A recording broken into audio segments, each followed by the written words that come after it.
The morning began like any other at the Tamron Hall show, organized chaos humming beneath layers of poise and polish. Crew members darted around the bright New York studio, adjusting cameras, testing mics, and making sure every inch of the glossy set was flawless. The audience filtered in, buzzing with excitement, knowing today's guest wasn't just any Hollywood actor, he was Samuel L. Jackson, the man with the unmistakable voice, the sharpest wit in the industry, and a reputation for saying exactly what he thinks, no matter who's listening. Tamron Hall, ever composed and professional, sat calmly at her desk, reviewing her cue cards while sipping tea. Her team had briefed her that Jackson was in a fiery mood, something about frustrations with Hollywood politics and the industry's double standards. She'd planned to touch on it, but only lightly. Still, she knew interviews with Jackson were unpredictable, and that unpredictability was exactly what kept audiences glued to their screens. When Jackson walked onto the stage, the crowd went wild. He wore a gray suit with a purple shirt and matching sneakers, his own unique blend of sophistication and swagger. "Ladies and gentlemen," Tamron announced, beaming, "please welcome the legendary Samuel L. Jackson." Jackson flashed a grin and gave the audience a two-finger salute before taking his seat. "Good morning, y'all," he said. "Nice to see some faces that ain't on Zoom for once." The crowd laughed. Tamron smiled. "We're honored to have you, Samuel. You're here to talk about your new film The Verdict Within, which critics are already calling your best work in years." Jackson nodded, relaxing into his chair. "Yeah, it's a heavy one. Deals with power, corruption, and all that political nonsense that we pretend doesn't run the world." For the first 10 minutes, the interview flowed smoothly. Jackson shared stories from the set, poked fun at his younger co-stars, and charmed everyone with his larger-than-life personality. Tamron leaned in, genuinely intrigued. But then she turned the conversation toward his public image, a pivot that would change the tone entirely. "Samuel," she began carefully, "you've always been outspoken about racial inequality and representation in Hollywood. But lately, some people are saying your tone has become more confrontational. Do you ever worry that your passion might overshadow your message?" Jackson's eyebrows lifted slightly. He leaned back in his chair, crossing his arms. "Confrontational," he repeated, a slow grin forming. "That's just code for, too honest. I don't shout, I don't throw things, I just say what folks are too scared to say." The audience chuckled nervously. Tamron nodded, undeterred. "I understand that, but, for example, in that recent interview you called a certain studio executive spineless. Do you think that kind of language helps the cause?" Jackson smirked. "If the shoe fits, wear it. That man's been making movies for 20 years and hasn't taken a creative risk since the 90s. Somebody's gotta call that out." A few people in the crowd clapped. Others exchanged uneasy glances. Tamron's tone remained calm, but her eyes sharpened. "Some might say that kind of comment crosses into personal territory." Jackson leaned forward. "You know what's personal, Tamron? Being told, year after year, that black-led movies don't sell overseas. Being asked to tone down my characters so they're more palatable. That's personal. I've lived this industry. I've earned my right to speak." There was a ripple of applause. But Tamron wasn't backing down. "No one's questioning your experience," she said. "But as someone who's also in the public eye, I know how words can be twisted. Don't you think there's value in choosing diplomacy over confrontation?" Jackson chuckled, shaking his head. "Diplomacy doesn't change systems. Confrontation does. You don't get justice by whispering." His voice dropped, low and deliberate. "People only listen when you make them uncomfortable." Tamron took a small breath. "That's fair," she replied. "But this platform, this show, is about meaningful dialogue, not division. I just want to make sure we're having a conversation, not a confrontation." Jackson gave a sideways glance, his expression shifting. "If the truth feels like confrontation to you, maybe you should ask why that is." The words hung in the air like static. The audience froze. Tamron blinked, surprised, but quickly regained her composure. "Samuel, I respect your truth. But there's a difference between holding people accountable and attacking them." Jackson's voice rose slightly, not angry, but sharp and commanding. "And there's a difference between asking questions and baiting your guests." A murmur rippled through the audience. The producer off-camera signaled for a commercial break, but neither host nor guest noticed. They were locked in. "I'm not baiting you," Tamron said firmly. "I'm giving you space to explain your point of view." "Then let me finish," Jackson shot back. "You brought me here to talk about my work, but now you're trying to make me defend my personality. That's not journalism, that's narrative control. I see what's happening here.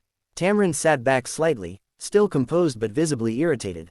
Samuel, I have immense respect for you, but this is my show. We have conversations, not accusations. Jackson smiled, but it was cold. Then maybe you should have stuck to the conversation instead of pushing buttons. The studio erupted in whispers. The energy was electric, almost dangerous. Tamron straightened her notes, her voice calm but icy. If you feel this discussion isn't productive, we can end it here. Jackson rose slowly, unhooking his microphone. You know what, Tamron? Maybe that's a good idea. I've said what I needed to say. The audience gasped. Tamron's crew scrambled, unsure whether to cut to break or let it play out. Jackson turned toward the audience and gave a wry smile. Don't worry, folks, I'll finish this conversation somewhere people actually want to listen. The applause was hesitant, some people clapping out of respect, others in shock. Jackson handed his mic to a producer and strode off stage, that signature confident walk leaving the room buzzing. Tamron exhaled slowly, forcing a smile for the camera as the director finally yelled, "Cut to commercial." As the lights dimmed and the audience murmured, Tamron sat silently for a moment, staring at the empty chair across from her. She'd faced tough interviews before, but none quite like that. And somewhere backstage, Samuel L. Jackson, still fiery and unbothered, told his assistant, they knew who they invited. They got Samuel L. Jackson, and Samuel L. Jackson doesn't hold back. The silence that followed in the studio was thick with disbelief, and the sense that something extraordinary, and maybe even historic, had just happened live on television. The fallout from Samuel L. Jackson's walk-off was immediate and explosive. By the time the cameras stopped rolling, producers were already on their phones, whispering into headsets, trying to control the narrative before it spiraled out of hand. Tamron Hall, still sitting in her chair, exhaled deeply, her professional smile fading into exhaustion. She turned to her executive producer, who stood just off camera, and said quietly, that was not how this was supposed to go. Within an hour, word had leaked. Someone from the studio audience had filmed the final moments on their phone, capturing Jackson removing his mic and walking off stage. The clip hit social media before lunch. By evening, it had racked up millions of views across X, TikTok, and Instagram. The caption read, Samuel L. Jackson storms off Tamron Hall show after heated exchange, you won't believe what happened next. The internet went wild. Fans were divided, memes exploded, and hashtags like hashtag Jackson vs Tamron and hashtag Unfiltered Truth began trending. Some praised Jackson for keeping it real, while others accused him of disrespecting a woman who was simply doing her job. The show's social media team scrambled to issue a vague statement. Today's conversation with Mr.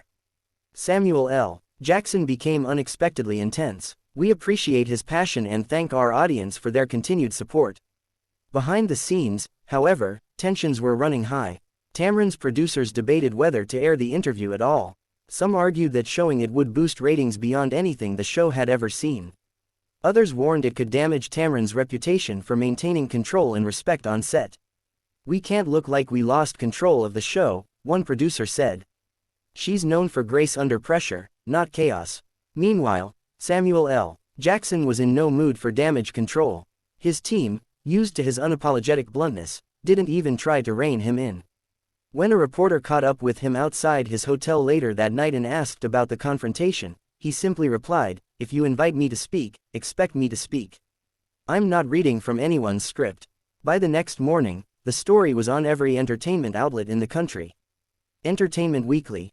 Samuel L. Jackson vs. Tamron Hall, Clash of Titans or Misunderstood Moment. Variety. Tension on daytime TV, Jackson walks off set after heated discussion. People magazine. Tamron Hall's team, blindsided, by Samuel L. Jackson interview. Public opinion split down the middle. Some believed Tamron had overstepped, cornering Jackson with loaded questions meant to provoke him. Others accused Jackson of disrespecting a journalist and undermining her platform. Think pieces appeared overnight, analyzing everything from race dynamics in Hollywood interviews to the culture of viral confrontation.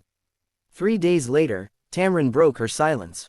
Sitting in her sleek, minimalist studio, she addressed her viewers directly at the start of the next episode. Many of you have seen the headlines about what happened here earlier this week, she began, her tone composed but noticeably softer than usual. I've always said this show is a space for open, honest dialogue. Sometimes those conversations get passionate, even uncomfortable.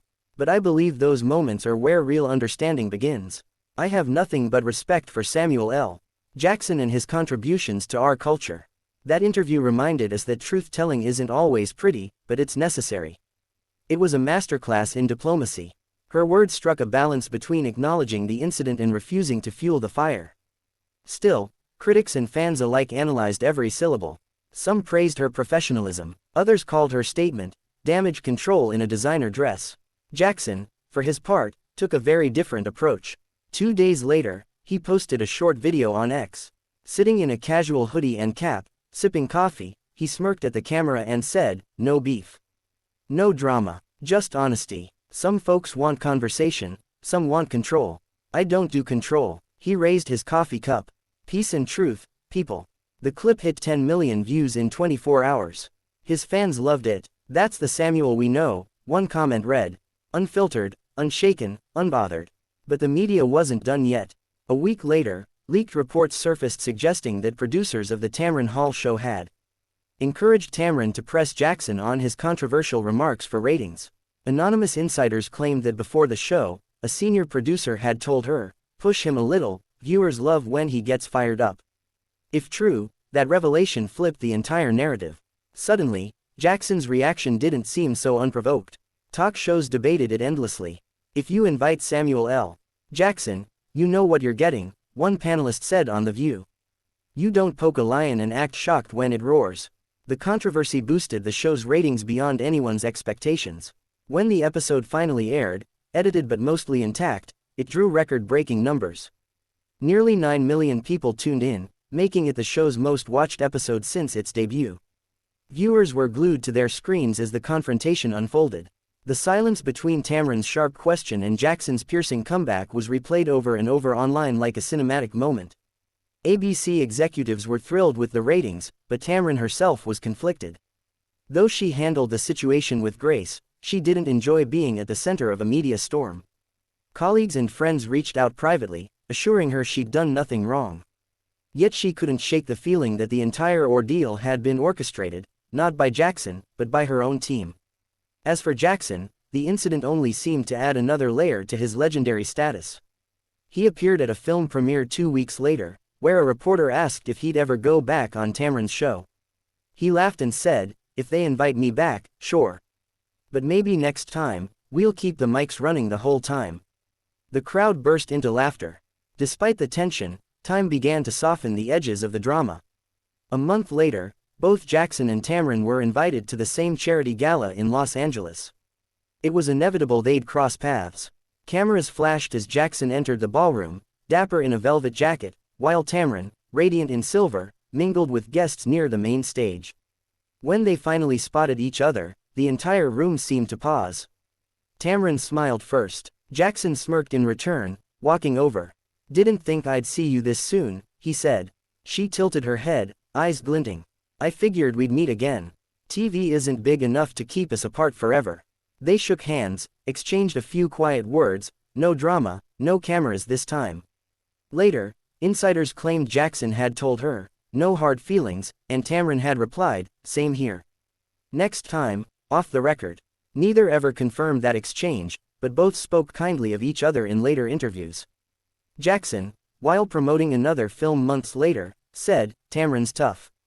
I respect that. We just had a real conversation that got too real for daytime TV." Tamron, when asked about it in an interview with The Hollywood Reporter, simply smiled. "I learned a long time ago that authenticity can't be scripted. That day reminded me why live television still matters." The moment that began as a viral clash became something larger, a reflection of the tension between truth and presentation, passion and professionalism, candor and control. For Samuel L. Jackson, it was just another chapter in a career defined by honesty and fire. For Tamron Hall, it was a test of composure and strength under pressure. And for everyone watching, it was a reminder that when two powerful voices meet on live television, sparks aren't just expected, they're inevitable. In the end, Jackson summed it up best during a later podcast appearance. "They said I got kicked off. Nah, I walked out on my own terms. That's not drama, that's dignity.